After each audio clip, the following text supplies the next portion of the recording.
সর্বোচ্চ মার্ক হচ্ছে 557। এগুলো আমাকে হিসাব রাখতে হয়, আমি বাবা না 557 মার্কে এ তৃতীয় স্থান অধিকার করছে। মানে আইসা বাড়িতে খুশিতে 8 খান, খুশিতে 8 খান, মানে সেটা পদ নিয়ে আছে হয়েছি।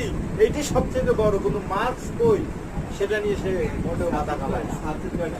সাবজেক্ট ছিল ওখানে, তো সাবজেক্টের শেষ শিক্ষিত কতখানি হইলো সেটার কোনো দরকার নাই, সাবজেক্ট কতখানি কতগুলা সেটারও দরকার নাই। মানে বই আছে অনেকগুলা পড়তেছে, কিন্তু সর্বোচ্চ মার্কস হয়েছে 557 মার্কে পাইতে হয়ে মাত্র হয়েছে। এটাই বড় কথা। আমারে বলতেছে টিউশনি করছে, পড়াইছিলাম এখানে 1 মাস করছে আর কি। তারা মিষ্টি খেতে চাইছে, আমি তো বাবা তুমি যে অর্জন করছো মিষ্টি না, আরো কিছু খাওয়ানো প্রয়োজন। তুমি ওই 19 পাইলে আমার সময় 50 মার্কের মধ্যে 34 ওখানে ওদিকে ছাত্রই আছে কিনা সন্দেহ। 6 এর নিচে কোনো ক্লাসের কোনো নেই। এবছর পড়াশোনা খারাপ হওয়াটাই স্বাভাবিক, এটা আমরা বুঝি। আমরা সবার মতন করবো না, বিশেষ করে আমি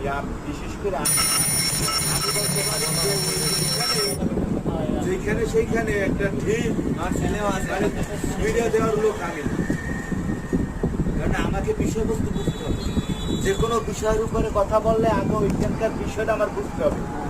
এইখানে দ্বিতীয় স্বাধীনতার পর শিক্ষা ব্যবস্থা এবং বই পুস্তক এগুলো বের হইতে নানান সমস্যা ছিল। এখন পর্যন্ত আর এই সমস্যাগুলোর ভিতরে এরা আবার একটু স্বার্থ নিছে। কারা? শিক্ষক অভিভাবক। এরা কি করছে? দেশের এই পরিস্থিতি, এই হাল সালে এরকম পুষ্টি দিয়া, মানে এরাও একটু অবস্থান নিচ্ছে, স্বাধীনতা অবস্থান, যার ফলে এবার পড়ালেখার মান খারাপ হয়েছে। এই খারাপ হওয়ার কারণে ছাত্রছাত্রীরা পড়তে পারে না ঠিক মতন, ফলাফল এরকম আসবে স্বাভাবিক। এবং পরীক্ষায় তাদের এই যে মানে 557 মার্কসে অর্জন করছে, এখানে শিক্ষকদের অবদান আছে কি মানে একটু খোলামেলা বলে দেওয়ার। আর যদি সেটা না দিত তাহলে একেবারে নাজেহাল হইতো। পরীক্ষার হালচাল এমন হইতো, বাড়িতে ওই মার্কশিট দেখানোর কোনো এটা আমরা বুঝি। আমরা তো সেই অভিভাবক না, একটু রাখি।